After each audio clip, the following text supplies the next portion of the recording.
Fundamental theorem of arithmetic. Fundamental theorem of arithmetic कहता है कि एवरी कंपोजिट नंबर, कि प्रत्येक कंपोजिट नंबर को, सबसे पहले तो हमें कंपोजिट नंबर समझना होगा कि आखिर कंपोजिट नंबर किसे कहा जाता है। तो कंपोजिट नंबर किसको बोलते हैं? कंपोजिट नंबर कहा जाता है एक ऐसे नंबर को जिसके दो से अधिक फैक्टर्स हों। तो a number which has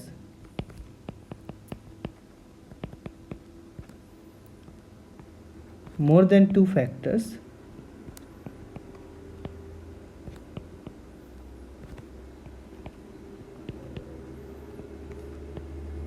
are called composite numbers।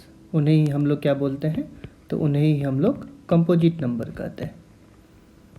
तो प्रत्येक कंपोजिट नंबर को, एग्जाम्पल के तौर पे 4 एक कंपोजिट नंबर है क्योंकि इसके दो से अधिक फैक्टर हैं।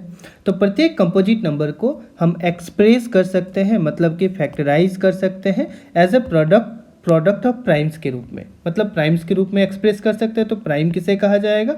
तो प्राइम हम लोग कहेंगे एक ऐसे नंबर को जिसके सिर्फ दो और सिर्फ दो ही फैक्टर हो। तो a number which has only two factors are called prime numbers।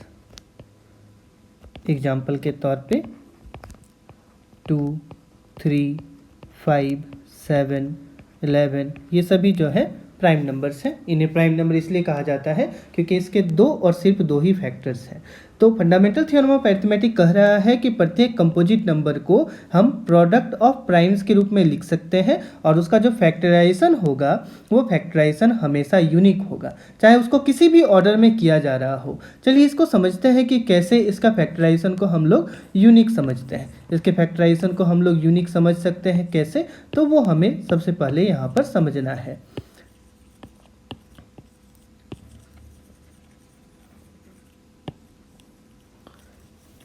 तो उसके फैक्टराइजेशन को हम लोग समझना है। तो उसके लिए हम लोगों को क्या करना होगा? तो उसके लिए हमें कोई प्राइम नंबर लेना पड़ेगा। मान लेते हैं कि हमारे पास कोई प्राइम नंबर है। If x is a prime number, कोई कंपोजिट लेना होगा। तो x कोई कंपोजिट नंबर है। यदि x कोई कंपोजिट नंबर है तो प्राइम फैक्टराइजेशन जो x का होगा, प्राइम फैक्टराइजेशन ऑफ x, मान लेते हैं ऑर्डर में है p1, p2, p3 dot dot dot कहाँ तक? तो pn तक, जहाँ पर जो p1 है ये लेस देन हो सकता है, इक्वल टू हो सकता है किसके? तो p2 के बराबर।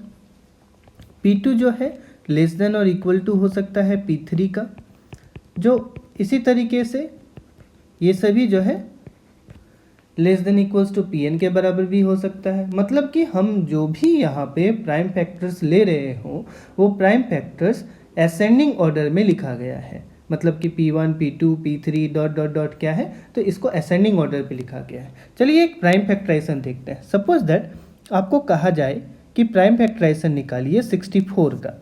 तो 64 का प्राइम फैक्टराइजेशन हम लोग कैसे निकालेंगे? तो इसके लिए हम लोग 64 लिखेंगे। सबसे स्मॉलेस्ट प्राइम नंबर 2 है, 2 3 जा 6, 2 जा 4, 32। Then we can write it as 2 16 times.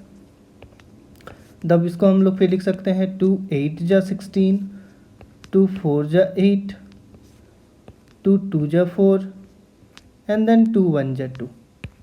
इतना हम लोग लिख सकते हैं इसको आसानी से।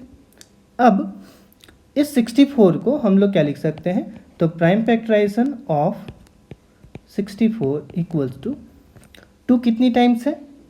1 2 3 4 5 6 टाइम्स।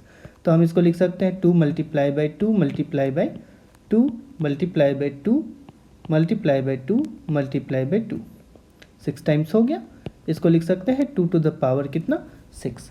तो प्रत्येक नंबर का जो प्राइम फैक्टराइजेशन है, प्रत्येक कंपोजिट नंबर का जो प्राइम फैक्टराइजेशन है ये यूनिक होता है, ऐसा फंडामेंटल थ्योरम ऑफ अरिथमेटिक कहता है।